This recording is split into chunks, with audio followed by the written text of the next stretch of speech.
Fala galera, tudo bem com vocês? Um tempo atrás eu publiquei um vídeo falando que eu acho que o próximo console da Nintendo não vai ser um Nintendo Switch 2. Ou seja, eu não acho que vai ser um console igualzinho o Switch, só que com mais capacidade de hardware. Eu acho que ele vai trazer alguma novidade daquele estilo Nintendo, sabe? Que já foi a canetinha do DS, o controle de movimento do Wii, o gamepad no caso do Wii U. Mas muita gente discordou de mim e escreveu nos comentários que quando a Nintendo faz um console de sucesso, o console seguinte tende a ser bem parecido ao anterior.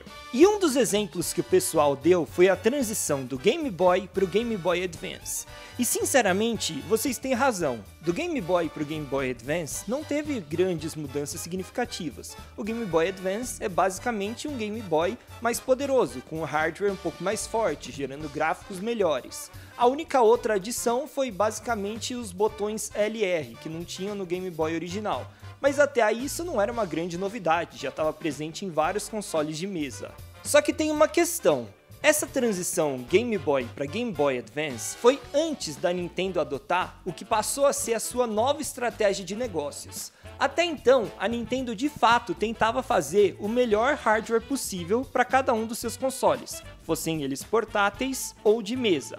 Então, por exemplo, quando a Nintendo lançou o GameCube, ele era bem parecido com o PlayStation 2 em relação à capacidade de processamento de gráficos. Só que depois disso, a estratégia de negócios mudou, porque quando ela lançou o Wii, ele tinha exatamente a mesma capacidade de processamento de gráficos que o GameCube e trazia como novidade outras questões, como o controle de movimento ou aquele sensor bar que fazia a gente poder apontar nos jogos de tiro. Além disso, ela também adotou a estratégia do console ser mais barato que a concorrência.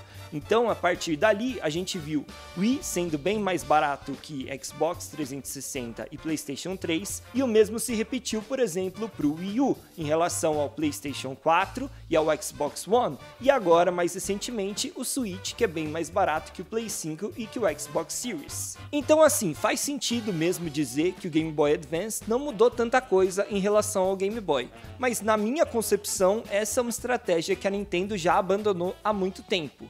O que é diferente do outro exemplo que vocês me deram, do Nintendo DS para o 3DS. Essa já é uma transição mais recente, e aí quando a gente vai olhar para as diferenças entre DS e 3DS, eu entendo que a Nintendo quis fazer um console relativamente parecido com o anterior, para surfar na onda do sucesso que tinha sido.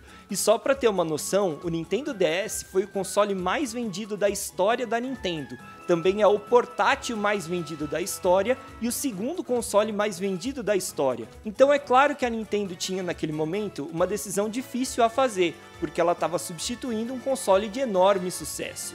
E de certa forma, isso é parecido com o momento que a gente vive hoje, porque o Switch se tornou o terceiro console mais vendido da história e pode até se tornar o mais vendido da história se as previsões de vendas da Nintendo se mantiverem. Só que na minha percepção, teve uma grande diferença entre o DS e o 3DS, e aí eu acho que é mais uma questão de percepção, de perspectiva sobre o assunto.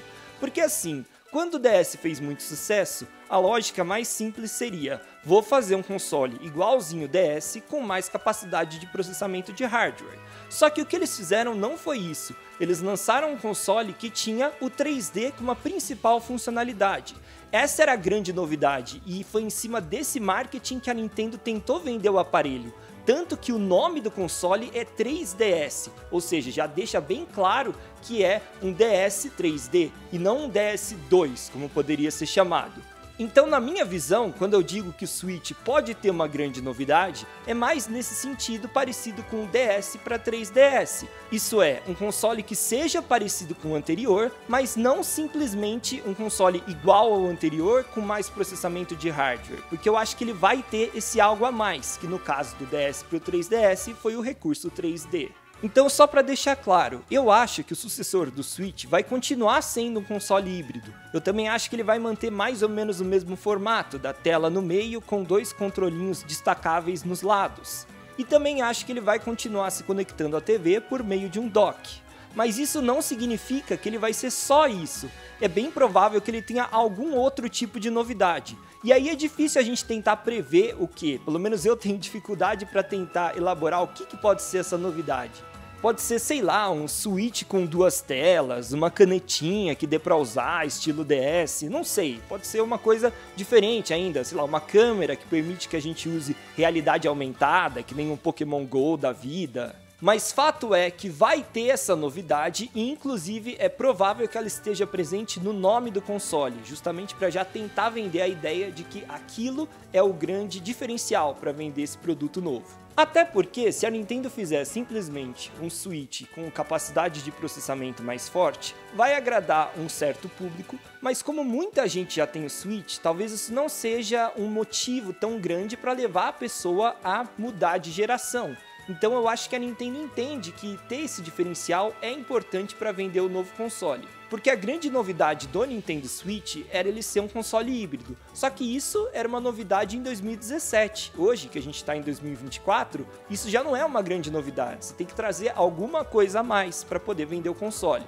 Aliás, claro, não é só isso que faz um console ser vendido. Outra coisa muito importante é você ter grandes jogos exclusivos. E aí fica um dilema para a Nintendo. Será que ela vai lançar esses grandes jogos como exclusividades desse console novo? Ou será que ela vai lançar ao mesmo tempo para o Switch? Por um lado, faz mais sentido vender como exclusivo, justamente para você ter um motivo para comprar o console novo. Mas por outro lado, também é tentador vender no Switch, porque isso é uma garantia de que você vai vender mais jogos. E a Nintendo ganha dinheiro com as duas coisas, vendendo consoles e jogos. Então ela não pode abrir mão de nenhum dos dois.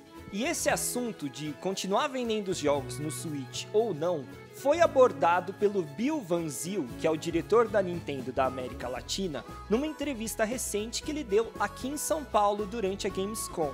Se você quiser saber o que o Bill falou sobre esse assunto, clica no vídeo que está aparecendo aqui na esquerda, com os melhores momentos daquela entrevista. Muito obrigado por assistirem, não se esqueçam de se inscrever, deixarem o like e até a próxima.